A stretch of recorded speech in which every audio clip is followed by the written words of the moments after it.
Hey everyone, my name is Adrian Collins, and today I'm going to share with you one of the most terrifying experiences of my life. This is the story about how I rented what I thought was a cheap apartment in California, only to discover that something ancient and malevolent was already calling it home. Before we dive into this nightmare, I can see that about 80% of viewers watching my videos haven't subscribed yet. If you're enjoying this content, please hit that subscribe button, give a thumbs up, and don't forget to ring that notification bell so you never miss any of my horror stories. Also, I love hearing from you all, so please comment below and let me know which country you're watching from, and also tell me what time you're watching this video. I read every single comment, and if you have your own horror stories, please share them in the comments below or email them to me. I might feature your story in a future video. Now, let's get into this terrifying tale. It was October of 2023. I had just graduated from college in Texas and landed my first job at a tech company in California. The salary was decent for a fresh graduate, but finding affordable housing in that area was like searching for a needle in a haystack. After weeks of browsing through overpriced listings and getting rejected from countless apartments, I was starting to lose hope. My savings were dwindling fast. The extended stay hotel I'd been living in was charging me $200 a night. At that rate, I'd be broke within a month. The pressure was mounting. My new boss had already made comments about employees who couldn't handle the California lifestyle. Translation: if you can't afford to live here, maybe you don't belong here. I remember spending entire nights scrolling through rental websites, Craigslist, Zillow, Facebook Marketplace. Every listing in my price range was either a scam or already taken. I must have called 50 landlords that week. Most wouldn't even return my calls once they heard I was a recent graduate with no rental history. That's when I stumbled upon a listing that seemed too good to be true. A one-bedroom apartment in a decent neighborhood for just $800 a month. In that area, you'd be lucky to find a closet for that price. The listing had only one blurry photo and a brief description. Quiet building, perfect for students or young professionals. Immediate move-in available. The photo was taken from an odd angle. It showed part of a living room with outdated furniture, but something about it felt wrong. The lighting was dim and cast strange shadows, and there was something in the corner of the image, a dark shape that could have been a piece of furniture, or something else entirely. I called the number immediately. The phone rang 7 times before someone picked up. Hayes Property Management. A raspy voice answered. The man sounded like he'd been smoking for decades. Each word came out as a wheeze. Hi, I'm calling about the apartment listing. The one for $800 a month. There was a long pause, so long that I thought the line had gone dead. You still there? I asked. Yes, I'm here. The voice replied. You're interested in the unit on Maple Street. That's right. Is it still available? Another pause, shorter this time. It's available, he said, and I could hear something in his voice. Relief, but also something else. Something like fear. The landlord, who introduced himself as Mr. Colton Hayes, seemed eager to rent the place out and didn't ask the usual questions. No credit check. No employment verification. No references. When I mentioned I could move in within a week and pay first month's rent up front, he almost seemed relieved. Perfect, he wheezed into the phone. The apartment is on the 3rd floor, number 3B. I'll meet you there tomorrow at 6 p.m. to show you around. And son, yes, come alone. The building, it doesn't like crowds. Before I could ask what he meant, the line went dead. That night, I couldn't sleep. Something about the conversation kept nagging at me. The way Colton had spoken, the long pauses, the strange comment about the building not liking crowds. But I needed a place to live, and this was the only option I could afford. The next evening, I drove to the address he'd given me. The neighborhood was older than I had expected.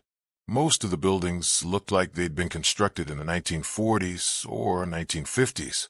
The streets were lined with mature oak trees, whose branches formed a canopy overhead, blocking out most of the streetlights.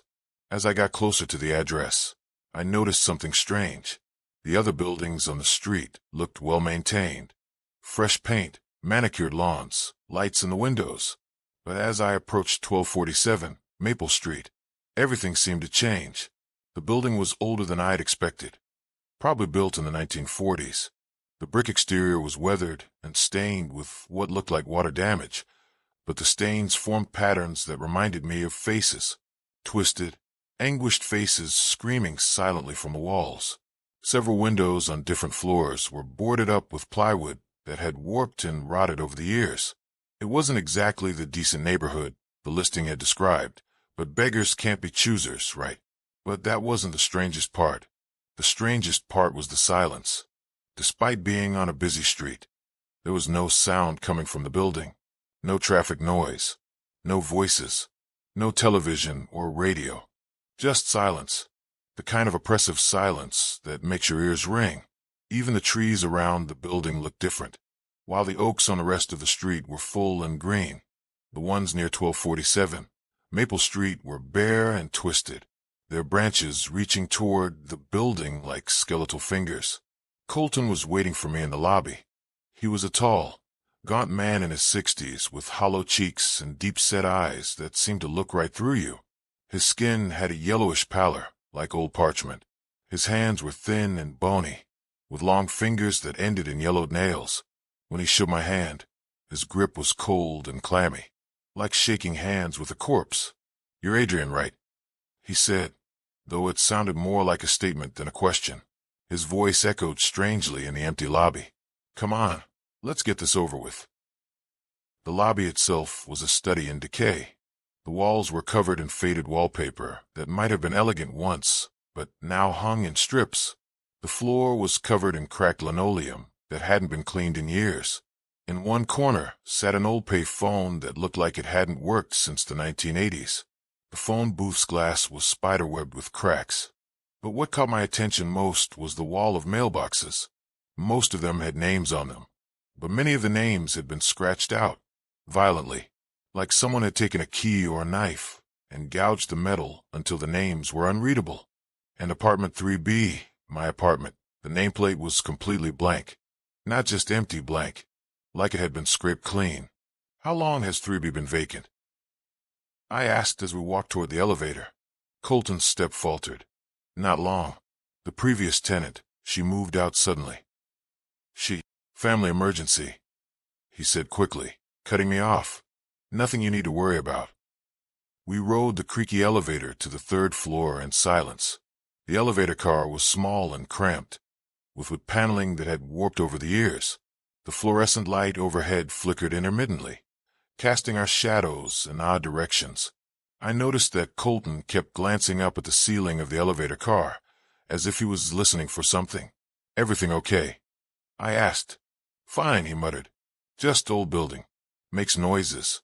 But I didn't hear any noises. Just that oppressive silence. The elevator lurched to a stop at the third floor, and the doors opened with the grinding sound. The hallway was dimly lit with flickering fluorescent bulbs that cast eerie shadows on the peeling wallpaper. The carpet beneath our feet was worn and stained with things I didn't want to identify. Dark stains that looked suspiciously like, "Watch your step," Colton said, noticing me staring at the carpet. Previous tenant had accidents. The hallway stretched out in both directions, lined with doors. Most of the doors looked normal, but a few had additional locks, multiple deadbolts and chain locks, as if the residents were trying to keep something out or in. We passed apartment 3A, and I could hear sounds from inside.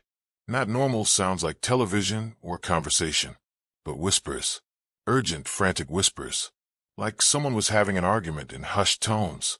"How many people live on this floor?" I asked. Colton paused. "Just a few. They keep to themselves." Apartment 3B was at the end of the hall. The door was painted a dark green color, but the paint was peeling in places, revealing older layers underneath. Red paint, then blue, then what looked like the original wood, as if the door had been painted over and over again, trying to cover up something. Colton fumbled with an old brass key for what felt like forever. His hands were shaking. Finally, the door swung open with a loud creak that echoed down the hallway.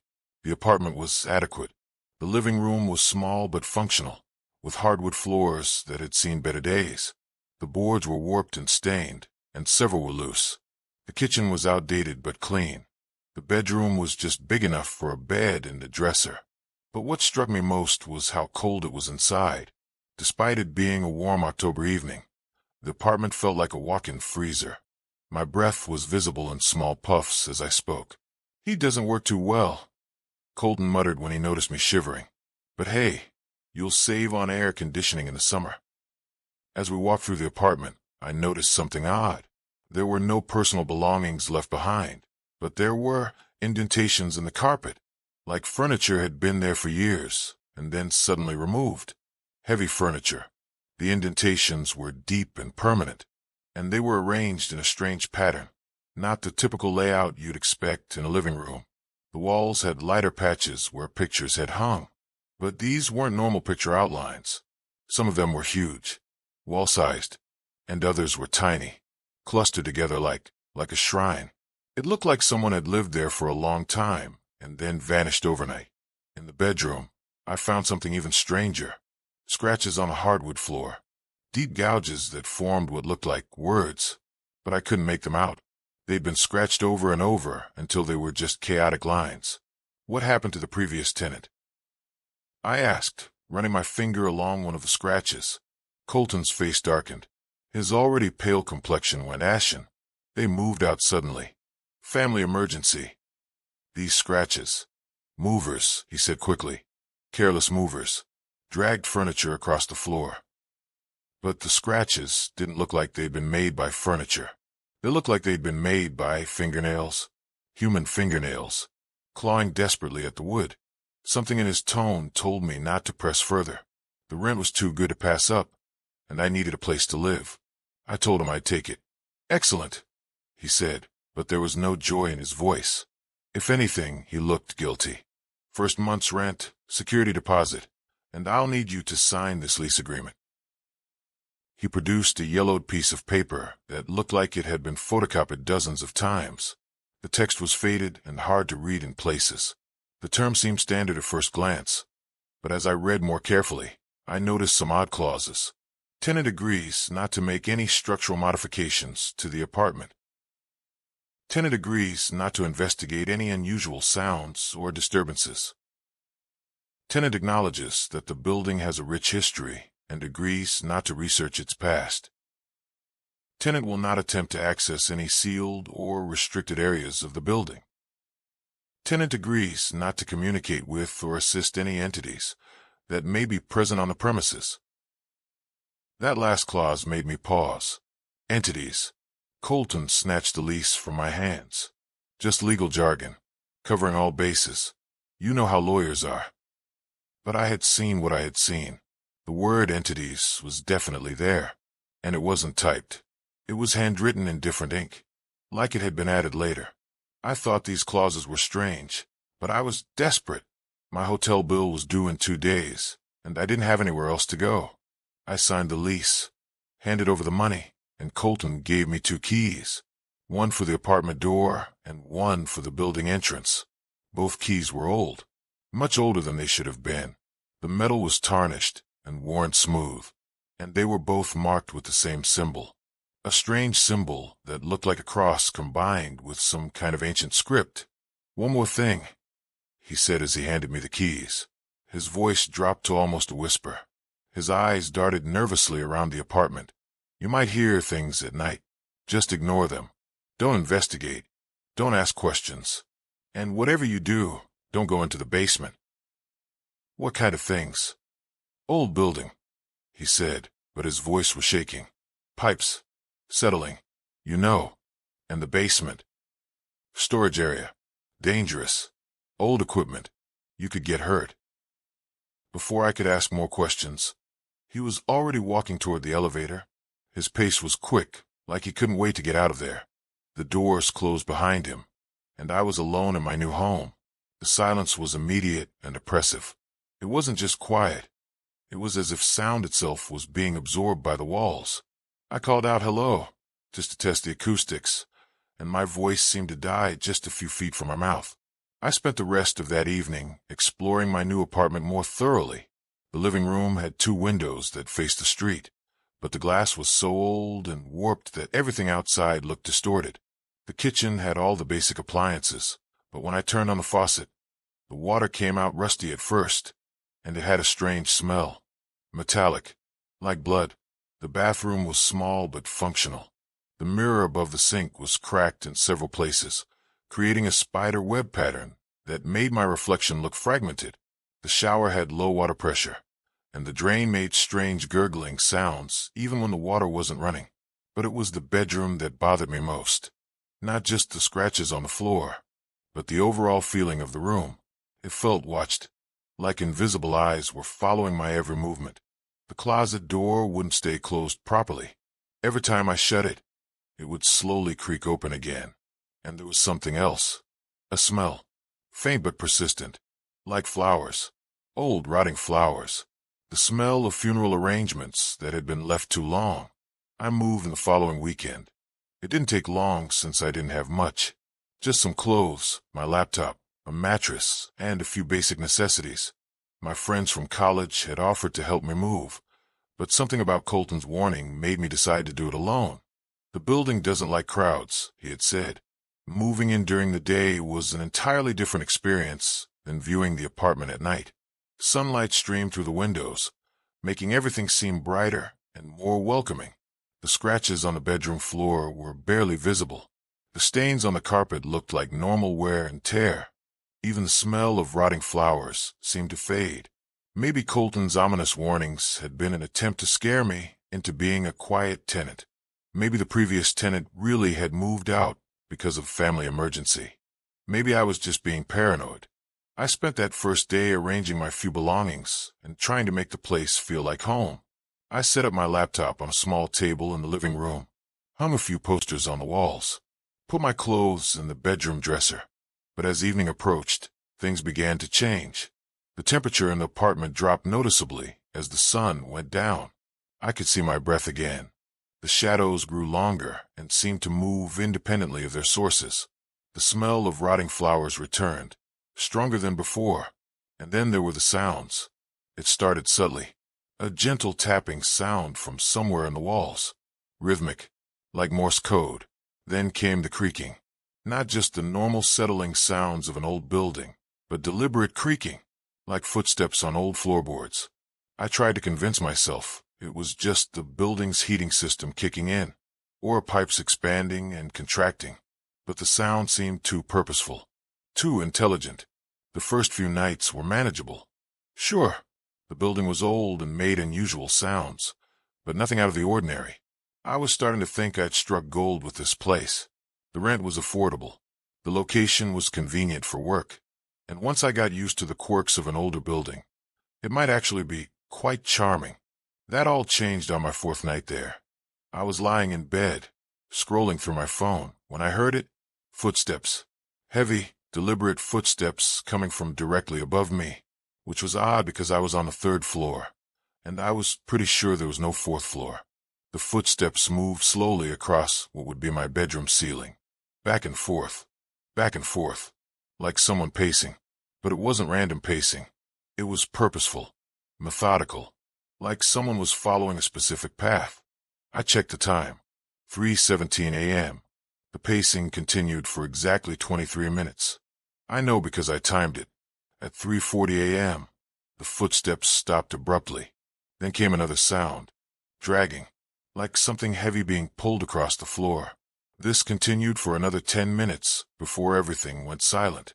The next morning, I decided to investigate.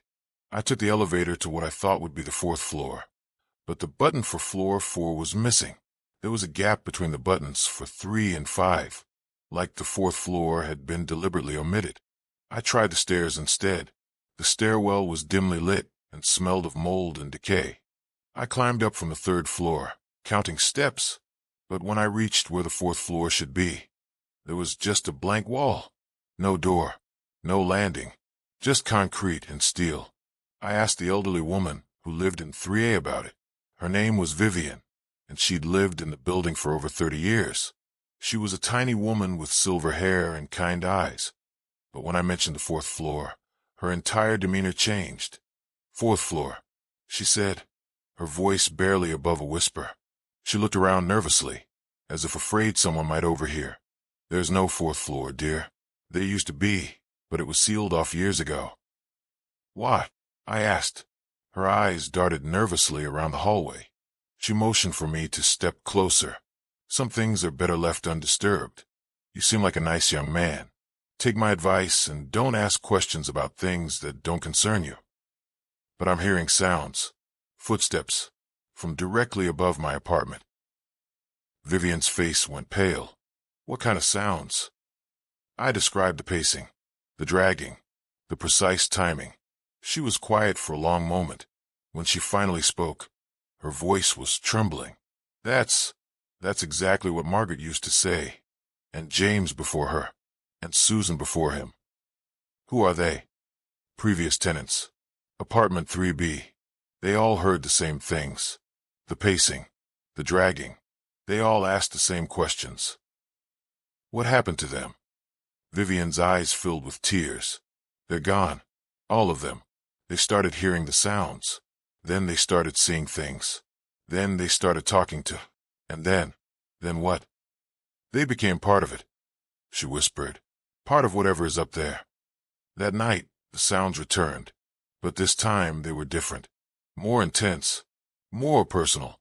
The footsteps still paced back and forth above my bedroom, but now they seemed to be following my movements.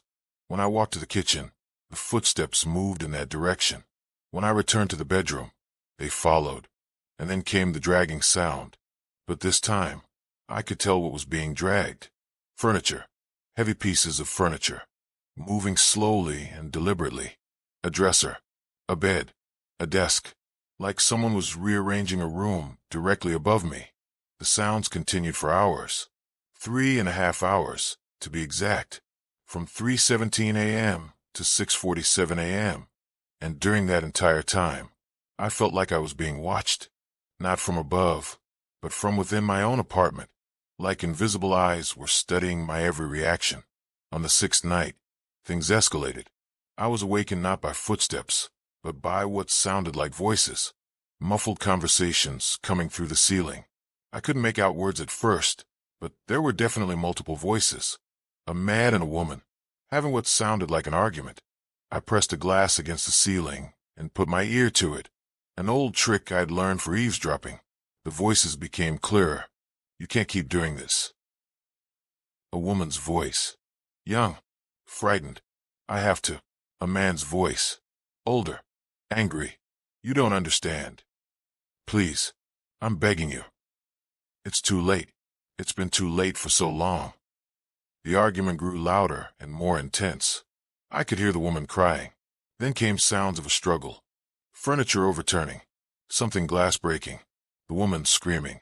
Then suddenly silence. The abrupt transition from chaos to silence was more terrifying than sounds themselves. It was the silence of something terrible having just happened. The next morning, I confronted Colton. I called him and demanded answers. "I told you not to ask questions," he said, his voice harsh. "You signed the lease. You agreed to the terms." "But there's someone living above me," I protested. "The noise is keeping me awake. And last night, I heard what sounded like." "Like what?" I hesitated. "Like someone being hurt." There was a long pause. When Colton spoke again, his voice was different.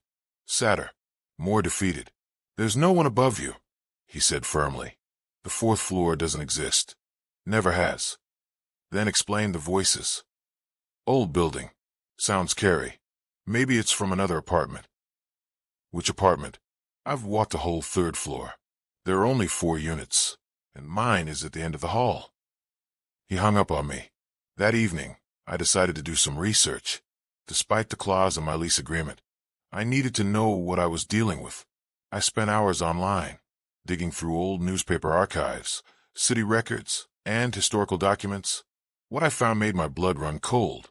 The building had indeed originally been 4 stories. Built in 1941 as a residential complex for young professionals and their families. For 11 years, it operated normally. a respectable apartment building in a good neighborhood.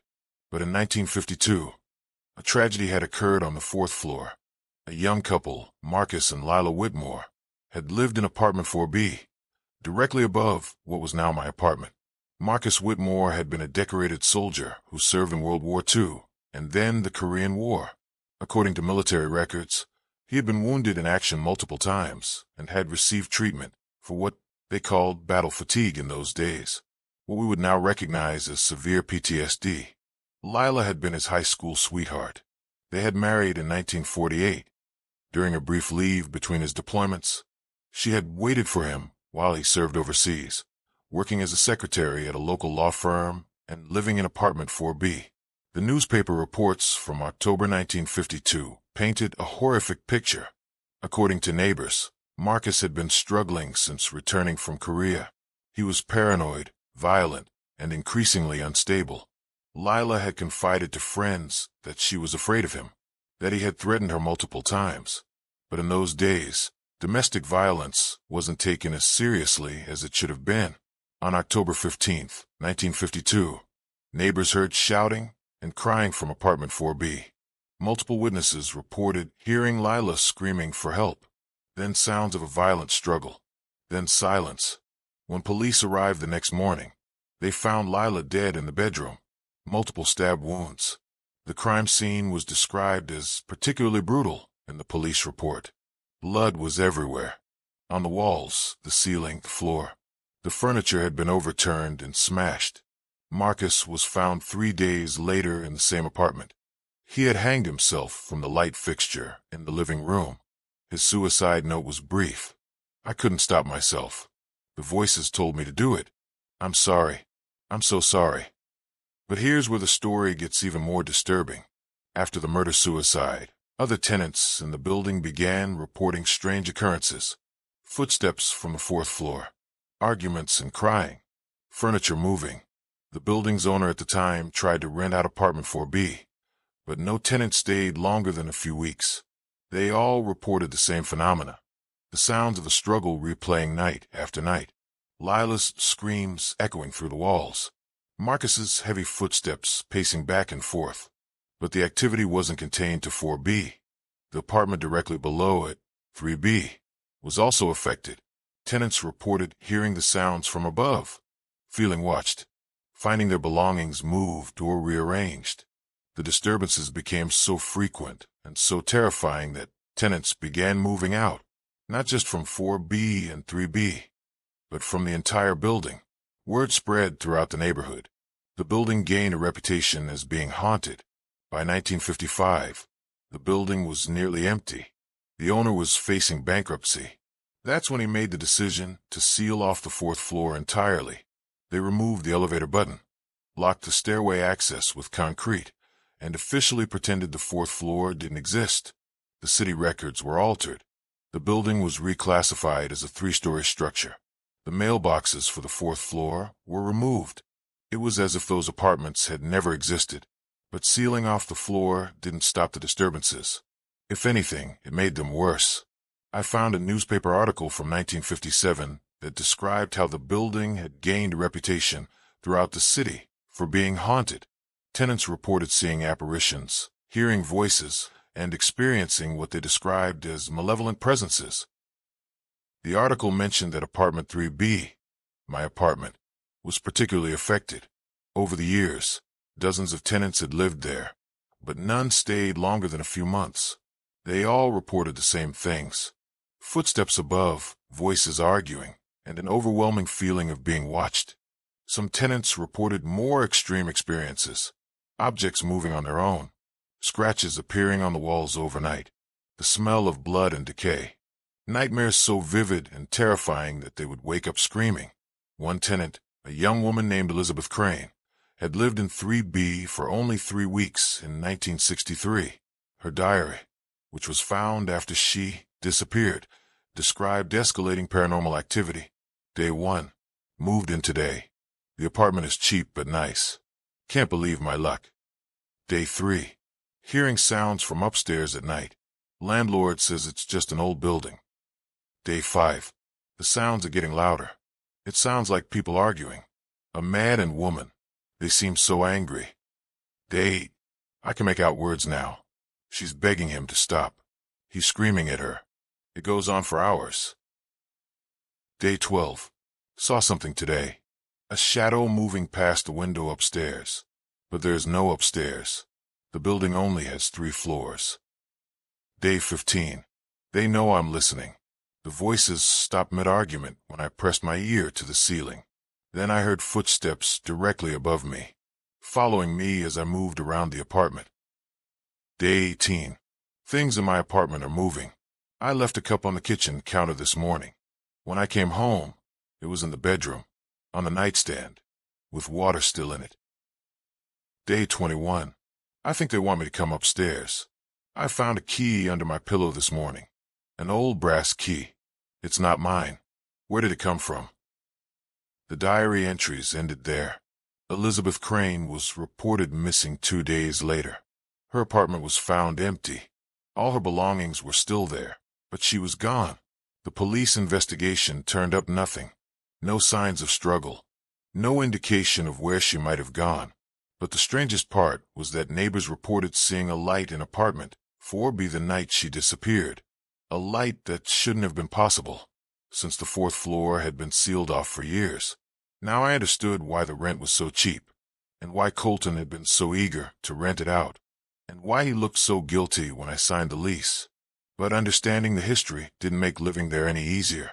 If anything, knowing the truth made everything worse. Every sound seemed more sinister, every shadow more threatening, every moment of silence more ominous. The sounds from above continued every night, and they were getting more intense, more violent, more personal. It was as if Marcus and Lila were becoming aware of my presence, as if they were trying to communicate with me, or worse, trying to involve me in their eternal nightmare. On my 10th night in the apartment, something new happened. I was lying in bed when I heard the familiar sound of footsteps above, but this time, they stopped directly over my bed. Then I heard scratching, like fingernails clawing at wood. The scratching grew louder and more frantic. Plaster began to rain down from my ceiling. Small flakes at first, then larger chunks. The scratching was so intense that it was actually damaging the structure of the building. Then I heard her voice, Lila's voice, clear as if she were standing right next to me. "Help me," she whispered. Her voice was filled with desperation and terror. "He's coming. He's always coming.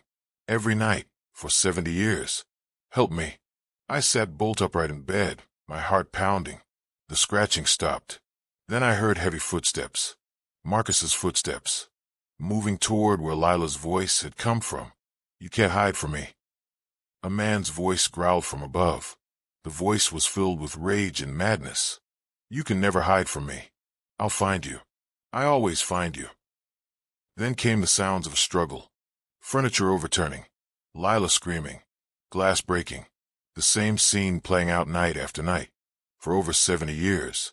But this time, it didn't stop at dawn. The sounds continued as the sun came up, getting louder, more violent, more desperate. I called in sick to work. I couldn't leave. I was transfixed by the horror unfolding above me. Lila's pleas for help, Marcus's rage-filled threats, the sounds of violence that seemed to go on forever. And then, at exactly noon, everything stopped. The silence was immediate and complete, but it wasn't peaceful. It was the silence of death, the silence of something terrible having been finished. I couldn't take it anymore. I had to do something. I had to help her. That afternoon, I went to the building's basement. Colton had warned me not to, but I needed answers. I needed to understand why these spirits were trapped here, why they couldn't find peace.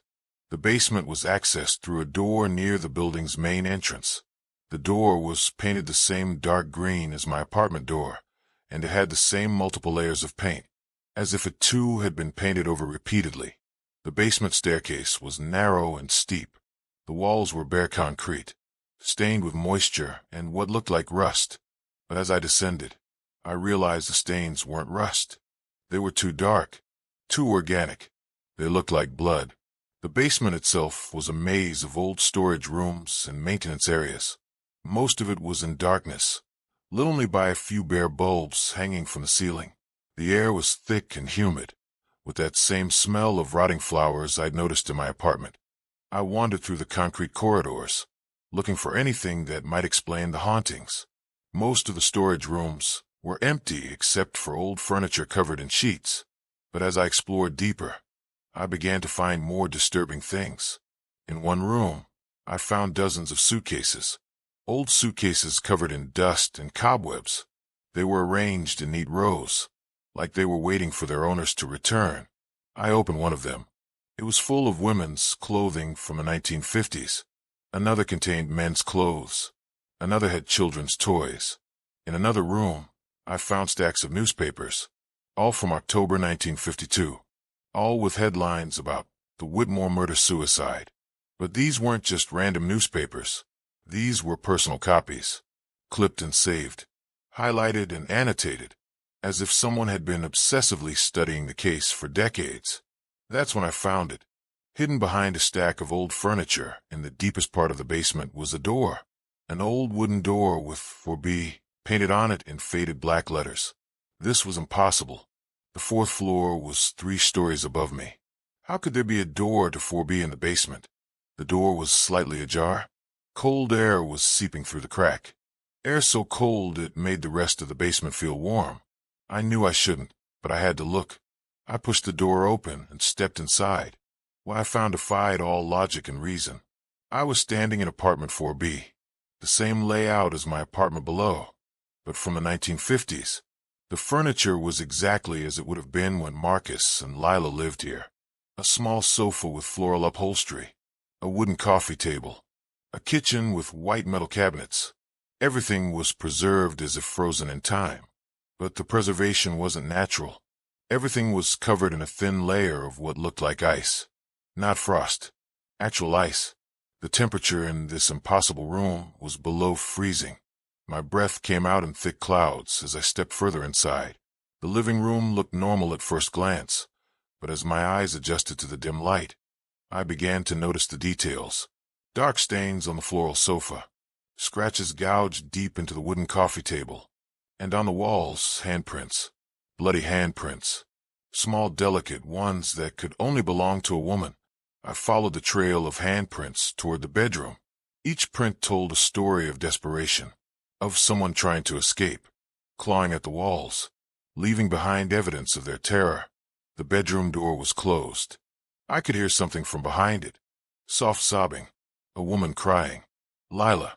My hand was shaking as I reached for the doorknob. The metal was so cold it burned my palm. I turned it slowly. The door creaked open. Lila Whitmore was sitting on the edge of the bed. She looked exactly as she would have in 1952.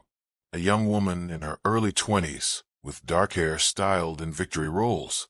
She wore a blue dress with white flowers, the same dress she had died in, but the dress was torn, stained with dark patches that could only be blood. She looked up at me with eyes full of sadness and fear. Her face was pale, so pale it was almost translucent. I could see the wallpaper behind her through her skin. "You can see me," she whispered. Her voice was soft but carried the weight of 70 years of suffering. "You can actually see me." I wanted to run. Every instinct told me to get out of that impossible room and never look back. But something in her eyes stopped me. The desperation, the hope, the longing for someone to finally understand her torment. I've been hearing you," I managed to say. My voice came out as a croak. "Every night. The arguments. The struggle." "He won't let me rest," she said, tears streaming down her translucent cheeks. "Every night. He finds me. Every night. He kills me again. I've been dying for 70 years. Over and over and over." "Why?" I asked. "Why are you trapped here? Why can't you move on?" She stood up slowly.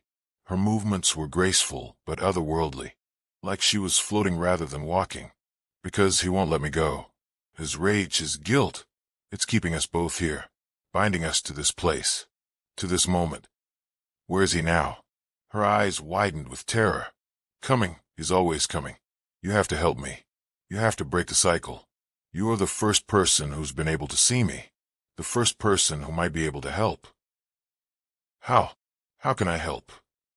The key. You need to find the key. It's hidden somewhere in the building. The key that locked away the truth.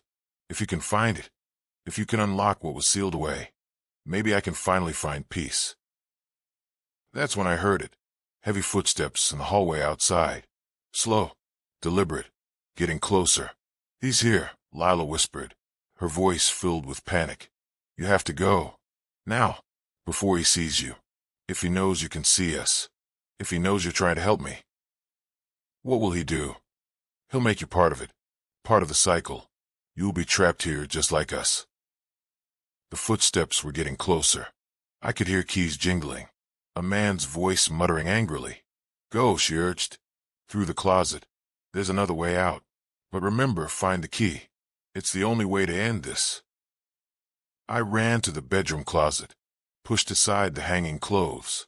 At the back of the closet was another door. A door that shouldn't exist.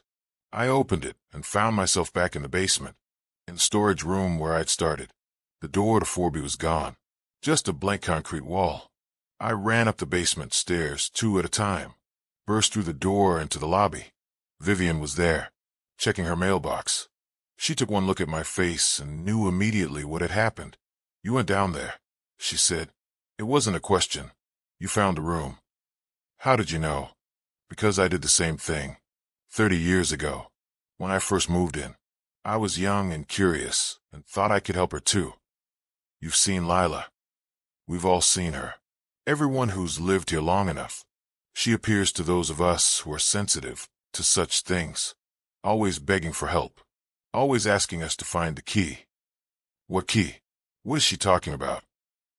Vivian looked around nervously, made sure we were alone in the lobby. Then she motioned for me to follow her to her apartment. Apartment 3A was the mirror image of mine, but felt completely different. Where my apartment was cold and oppressive, hers was warm and welcoming. She had lived here for decades and had made it truly home. Family photos covered every surface. The furniture was comfortable and well-worn. It felt safe. Sit down, she said, gesturing to her sofa. I'll make us some tea, and I'll tell you what I know. As she prepared the tea in her small kitchen, she began to speak. Her voice was heavy with years of keeping secrets. When the 4th floor was sealed off in 1955, they didn't just block the access. They removed everything. All the furniture, all the personal belongings, all the evidence of what had happened up there. But there was one thing they couldn't remove. One thing that was too dangerous to disturb. What? Marcus had hidden something before he killed himself. Something that contained the truth about what really happened that night. The police report was incomplete. There were things that were covered up, things that powerful people didn't want revealed. She brought me a cup of tea. The warmth felt good after the freezing cold of that impossible room. You see, Marcus wasn't just suffering from war trauma. He was being blackmailed. Someone knew about things he had done overseas. War crimes. Atrocities that would have destroyed not just his reputation, but the reputations of several high-ranking military officials. Who was blackmailing him? We don't know. But whoever it was, they pushed him to the breaking point. Lila found out about the blackmail. She was going to go to the authorities. She was going to tell them everything. That's what they were arguing about that night. So he killed her to keep her quiet. Partly, but there was more to it. The blackmailer had given him an ultimatum. Kill Lila, and the evidence would disappear. His secrets would be safe. Or refuse, and both he and Lila would be destroyed. The horror of it began to sink in. He chose to kill her. And then he couldn't live with what he'd done, so he hid the evidence. All the letters, all the photographs, all the proof of who was behind it. He put it all in a locked box and hid it somewhere in the building. Then he killed himself. And that's the key Lila is talking about. The key to that box. Vivian nodded. She's been trapped here for 70 years because the truth was never revealed. Justice was never served. The people who drove Marcus to murder are still being protected, even though most of them are probably dead by now. So if I find the key, if I find the evidence, maybe she can finally find peace. Maybe they both can. That night, I began my search. I started with my own apartment. If Marcus had hidden something in the building, and if Lila was appearing to people in 3B, then maybe he had hidden it somewhere in my apartment. I searched every inch, behind every piece of furniture, inside every cabinet and closet, under the loose floorboards, behind the outlets and light switches. But I found nothing. The sounds from above started at exactly 3:17 a.m., as they had every night. But this time, I listened differently. I tried to hear clues in the arguments, hints about where Marcus might have hidden his secrets. "You don't understand what you're asking me to do." Marcus's voice echoed through the ceiling. "I understand perfectly." Lila's voice replied. "You're choosing them over me. You're choosing your reputation over my life." "It's not that simple. If this gets out, it will destroy so many people." "What about me? What about destroying me?" "I'm trying to protect you. By killing me." The argument continued for hours, the same conversation they had on the night she died, playing out over and over. But now I was listening for different details, clues about the blackmail, about the evidence. Then I heard something new, something that hadn't been in any of the newspaper reports.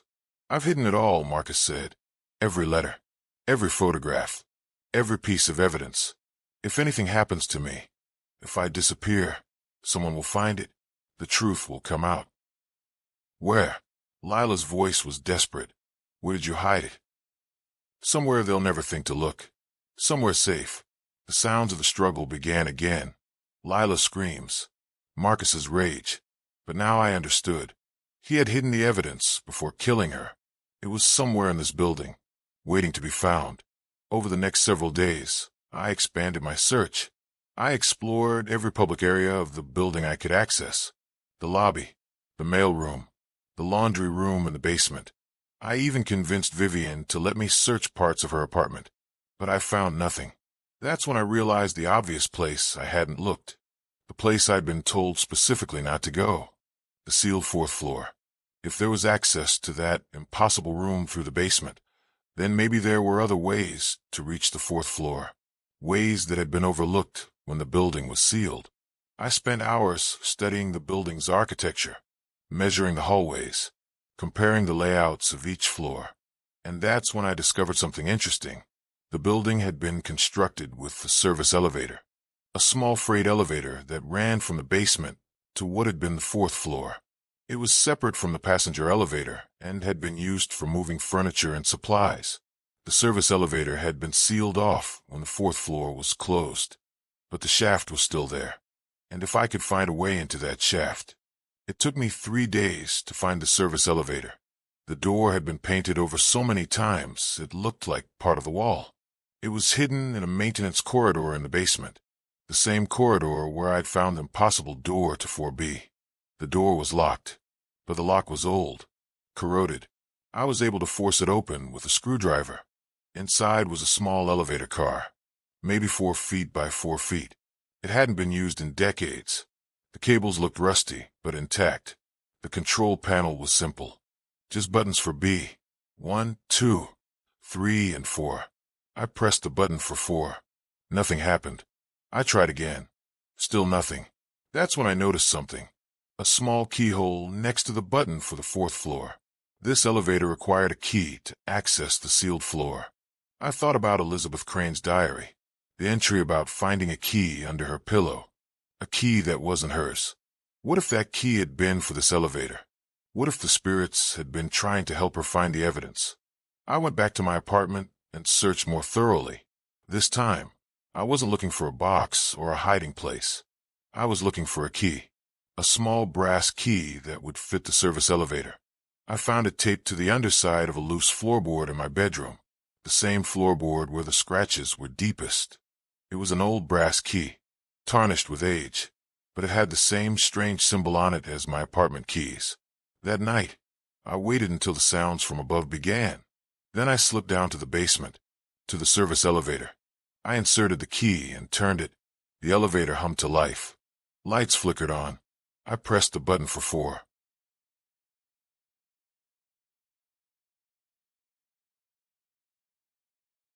The elevator lurched upward, slowly, grinding against the shaft walls. It hadn't been used in so long that every movement was labored. But it climbed, past the first floor, past the second, past the third, and onto the fourth floor that wasn't supposed to exist. The elevator doors opened with a metallic screech. Before me was a hallway identical to the ones below. But this hallway was frozen in time. The wallpaper was the same pattern from 1950s. The carpet was the original installation. Even the light fixtures were period appropriate. But everything was covered in that same thin layer of ice I'd seen in the Impossible Room. The temperature here was below freezing. My breath clouded immediately as I stepped out of the elevator. There were 4 apartments on this floor. 4A, 4B, 4C, and 4D. All the doors were closed except for 4B.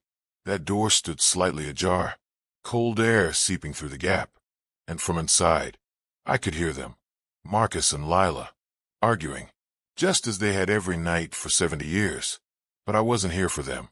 I was here to find what Marcus had hidden, the evidence that would finally set them free. I tried apartment 4A first. The door was unlocked. Inside was a perfectly preserved 1950s apartment. Furniture covered in sheets. Everything exactly as it had been when the floor was sealed. But after searching for an hour, I found nothing. Apartment 4C was the same. Frozen in time, but empty of secrets. Apartment 4D had been used as storage. Boxes and furniture from the other apartments. Personal belongings that had been left behind when the floor was evacuated. I searched through everything. Old clothes, family photos, letters, books, but nothing that seemed connected to Marcus and Lila. That left only 4B, the apartment where the murders had taken place, where I'd seen Lila's spirit, where Marcus and Lila were trapped in their eternal cycle of violence. I pushed open the door. The arguing stopped immediately. The temperature dropped even further. Ice began forming on the walls as I watched. "You shouldn't be here." A man's voice growled from somewhere in the apartment. Marcus. I couldn't see him, but I could feel his presence. Angry, violent, protective of whatever secrets this place held. "I'm trying to help," I called out. "I'm trying to help Lila. Lila is mine." The voice roared. "She belongs to me. No one else can help her." That's when Lila appeared, materializing slowly in the living room, her face filled with hope and fear. "You came back," she whispered. "You found a way." "Where did he hide it?" I asked. "Where is the evidence?" "He's listening," she warned. "He won't let you take it. He's afraid of what will happen if the truth comes out." "The truth needs to come out. It's the only way you'll find peace." Lila looked around nervously, then motioned for me to follow her to the kitchen. She pointed to a cabinet above the refrigerator. "Behind there, there's a false back. He built it himself. Everything is in there." I climbed onto the counter and opened the cabinet. It was full of dishes and glasses, all covered in that supernatural ice. I removed everything carefully. Then I examined the back wall of the cabinet. It looked solid, but when I pressed on it, it gave slightly. There was a hidden compartment. I found a release mechanism, a small lever disguised as a screw head. When I turned it, a section of the back wall swung open. Inside was a metal box, about the size of a shoebox. It was locked with a small padlock. "The key," Lila whispered urgently. "The same key you used for the elevator. It opens everything." I used the brass key to open the padlock. The box opened with a click.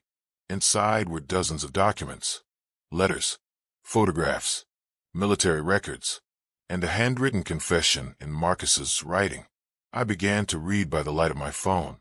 The truth was worse than I had imagined. Marcus hadn't just committed war crimes. He had been part of a cover-up involving high-ranking military officials and government contractors. They had been selling weapons to enemy forces, profiting from both sides of the conflict.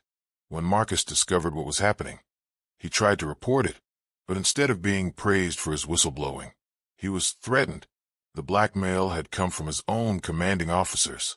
They had evidence of Marcus's involvement in several incidents that could be twisted to make him look like a war criminal.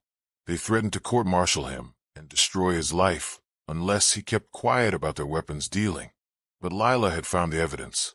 She had discovered letters and documents that proved not only the weapons dealing, but also the frame-up of Marcus. She was going to take everything to the newspapers, to Congress. She was going to expose the entire conspiracy. That's when they gave Marcus the ultimatum. Kill Lila, or face court-martial and life in prison for crimes he didn't commit. The confession was heartbreaking. Marcus describing how he loved Lila more than his own life, but how he had been backed into a corner, how he believed he was protecting her by keeping her quiet, how he thought if he could just make her understand the danger they were both in. But on that final night, when she told him she was going to the authorities no matter what, he snapped.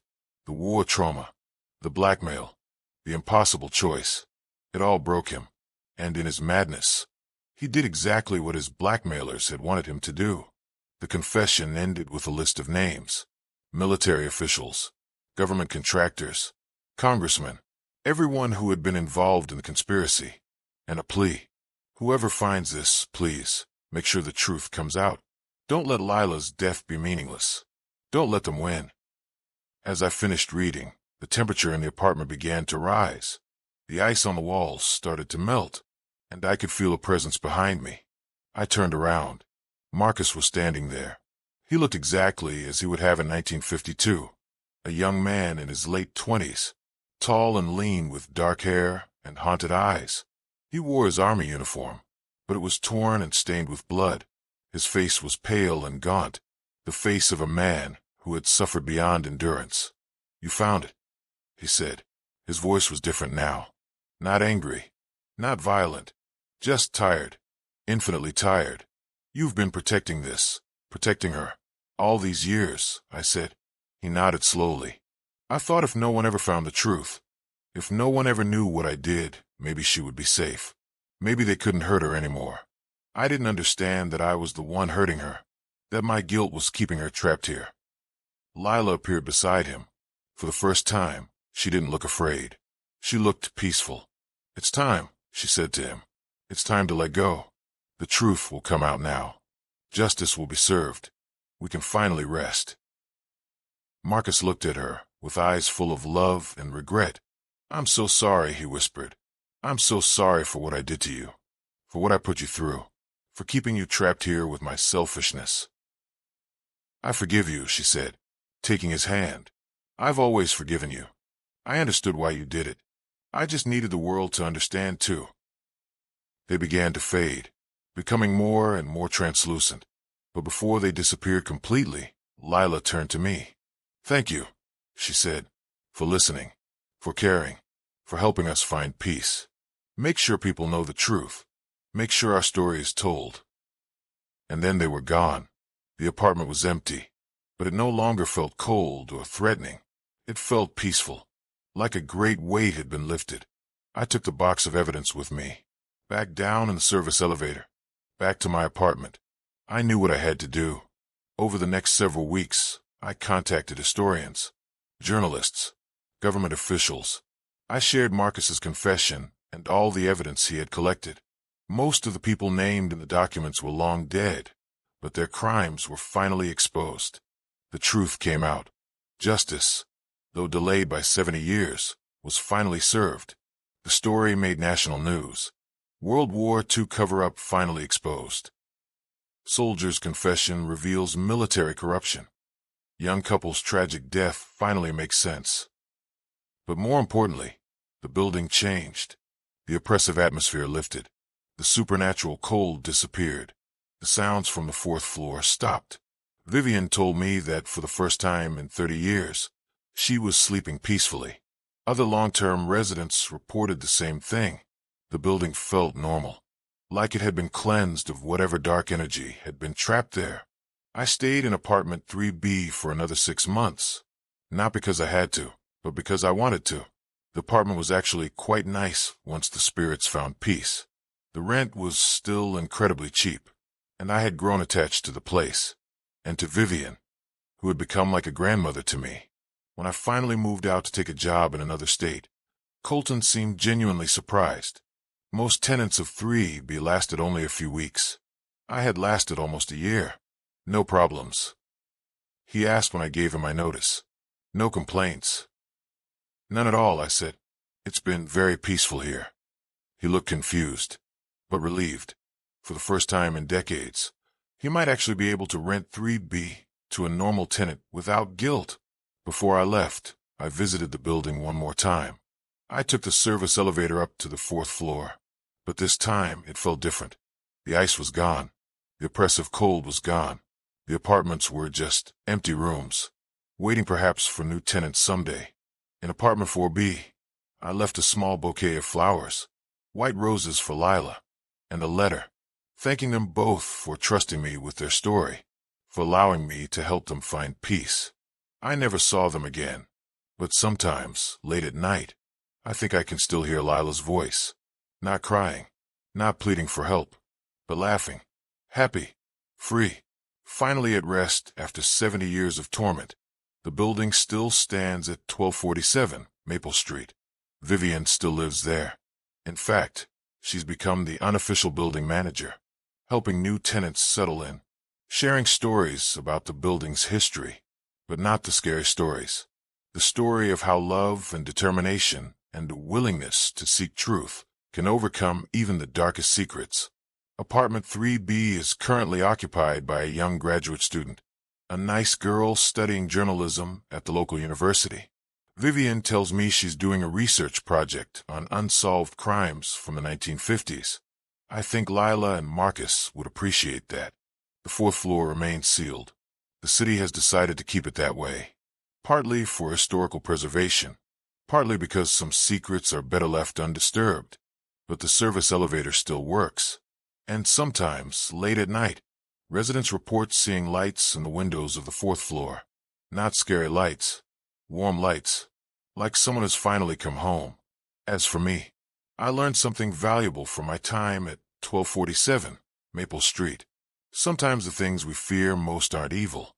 They're just lost, trapped, looking for someone to listen, someone to care, someone to help them find their way home. And sometimes, if we're brave enough to listen, if we're willing to seek the truth even when it's difficult, we can be that someone. We can be the key that unlocks not just secrets, but souls. Lila and Marcus taught me that death doesn't always end our responsibilities to each other, that love can persist even beyond the grave, and that sometimes the most important thing we can do for someone is simply listen. Thank you all so much for watching this incredible story. I hope it gave you chills, but also touched your heart.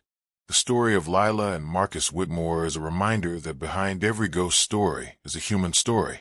Behind every haunting is someone who just wants to be heard. If you enjoyed this terrifying tale, please smash that like button, hit subscribe, and ring that notification bell so you never miss any of my horror stories. I love hearing from all of you in the comments. Let me know which country you're watching from, what time of day or night you're watching this, and most importantly, tell me what other types of horror stories you'd like to hear. Do you want more ghost stories, more urban legends, more true crime mysteries, more paranormal investigations, or do you have your own experiences with the supernatural that you'd like me to share? Email me your stories. I read every single one, and I feature the best ones in future videos. Also, I'm curious. Have any of you ever lived in a place that felt haunted? Have you ever encountered spirits or unexplained phenomena? Share your experiences in the comments below. I love reading about your encounters with the unknown. And if you're ever apartment hunting, remember the lesson from 1247 Maple Street. Sometimes a deal that seems too good to be true isn't a scam. Sometimes it's just a place where the previous tenants haven't quite moved on yet. But that doesn't always mean it's something to fear. Sometimes it just means someone needs your help. Until next time, keep your eyes open, keep your minds curious, and remember, not all ghost stories end with terror. Some end with peace, some end with justice, and some end with love conquering even death itself. Sweet dreams, everyone, and thank you for joining me on this incredible journey into the unknown.